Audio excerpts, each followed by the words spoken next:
அருட்பெருஞ்சோதி அருட்பெருஞ்சோதி தனிப்பெருங்கருணை அருட்பெருஞ்சோதி திருவருட் பிரகாச வளலாதிவ்ய திருவடிகளே சரணம்.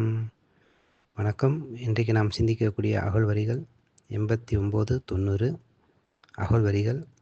கற்பம் பல பல கலியினும் அழிவுறா அற்புதம் தரும் சபை அருட்பெருஞ்சோதி. இந்த அகழ்வரிக்கான விளக்கம். இதற்கு முன் வரிகளில் அழியா வரமும் இழியா பெருநலமும் அறிவிக்கப்பட்டது.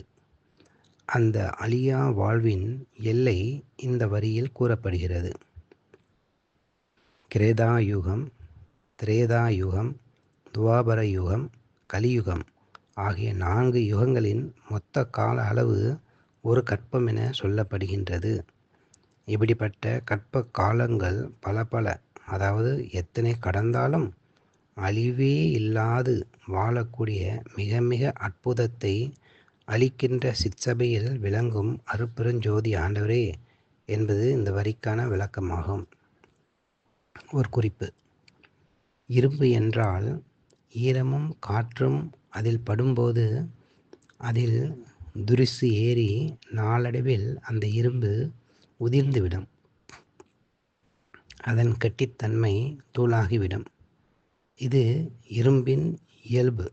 ஆனால் வடலூர் ஞானசபையை சுற்றி நம் பெருமானார் அமைத்துள்ள இரும்பு சங்கிலியானது 1872ஆம் ஆண்டு தொடங்கி இன்று வரை வெயிலில் காய்ந்தும், மழையில் நனைந்தும், காற்றில் தோய்ந்தும், துரிசு ஏறாமலும் அதன் தன்மை கெடாமலும் இருப்பது அற்புதம் அல்லவா?